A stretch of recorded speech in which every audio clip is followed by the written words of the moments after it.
Assalomu alaykum. Bugungi video darsimizda 35-topik 1 imtihoni ilgi testi 34 dan 39 gacha tahlil qilamiz. Demak, sharti pogivakachi pinkani terokal kajang almajin gosil ko'rishibshan. Ya'ni pinkan degan so'zni ishlatdim. Pinkan degani bo'sh joy. Ya'ni namuna bilan o'xshash bo'sh joyga mos tushadigan eng to'g'ri javobni toping. Bu yerda tushishi mumkin, sifat tushishi mumkin, ya'ni bo'sh joyga fe'l tushishi mumkin, ravish tushishi mumkin va qisqa grammatikalar, ya'ni qo'shimcha grammatikalar tushishi mumkin. Kichkina qo'shimchalar. Shu holatda. Namunaga qaytamiz. Nalshiga choq simniydi. Ob-havo yaxshi. Bir nima maksimniydi. Ochiq, yorug'. Demak, nun ko'z qor, pam tun, hanil osmon, kurim bulut. Shunda osmon degan javob bo'lar ekan. Ya'ni ob-havo yaxshi bo'lsa osmon ochiq, yorug' bo'ladi. Javob 3. Bu namuna edi. Endi 34-testimizga qaraymiz. 2 ball berar ekan. Miyochi bir nima omnikka. Soat nechi kelasiz?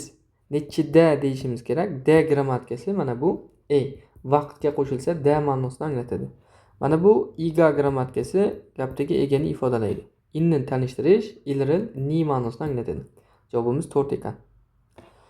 35 bir nima hamniydi. Ga boraman, u yurilsam deydi. Sutni sotib olaman. Ga boraman deganda joy nomi keladi va 4ta javobda ham joy bor, faqat kalit narsa sut sotib olish. Kage do'kon, Kyoshil sinfxona, Inheng bank, Sojom kitob do'koni. Va u do'konga boribgina sut sotib olish mumkin. Javob 1. Keyingi 36-testimiz 2 ball berar ekan. Chonin Hangugo sonsangni mimniydi. Men koreys tili o'qituvchisiman. Hangugo koreys tilini chumniydi. Ya'ni chuda degan so'z. Bermoq, beraman. Morimniydi. Moriydi degani bilmaslik, bilmayman. Karichimniydi. Ya'ni karichida deb yodlaganmiz, o'rgatmoq degani. Demak, javob 3. Ironamniydi. Ironadi degani uyg'onmoq, o'rnidan turmoq. Javobimiz 3 ekan. 37 3 ball berar ekan. Yojim iri bir nima nuqta pappimniydi. Bandman. Pappida degani band.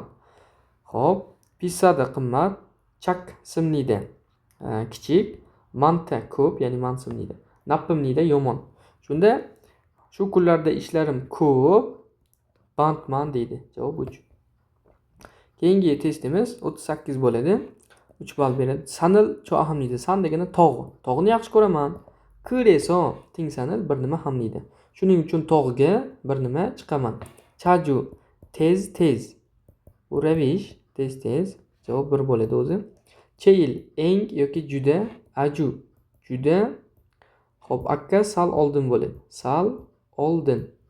Shunda bizda to'g'ri javob 1. Ya'ni tog'ni yaxshi ko'raman, shuning uchun tog'ga tez chiqaman. 39 2 ball. Moriga kimniydi? Mori degani soch ma'nosida keladi. Sochim. Kimniydi degani bu kilda degan so'zga penida qo'shilishi, ya'ni sochim uzun. Kireso shuning uchun bir nima shipsimniydi. Shipda xohlamoq degani. Mana go shipda grammatikasini o'tganmiz. Charida degani kesmoq, qirqmoq. Naoda chiqmoq, kajida ega bo'lmoq. Ya'ni olmoq ma'nosida ham keladi. Mashida ichmoq. Ya'ni mashi go'shibda ichishni xohlamoq. Kaji go'shibda ega bo'lishni xohlamoq. Nao go'shibda chiqishini xohlamoq va chari go'shibda kesishni, kaltalatishni xohlamoq. Javob 1 bo'ladi. Sochim uzun, shuning uchun kaltalashni xohlayman. Javob 1 bo'ladi. Bu 35-topik 1 imtihoni ilgi testi 34 dan 39 gacha tahlili edi. Yaxshi tushundingiz degan umiddaman. Salomat bo'ling.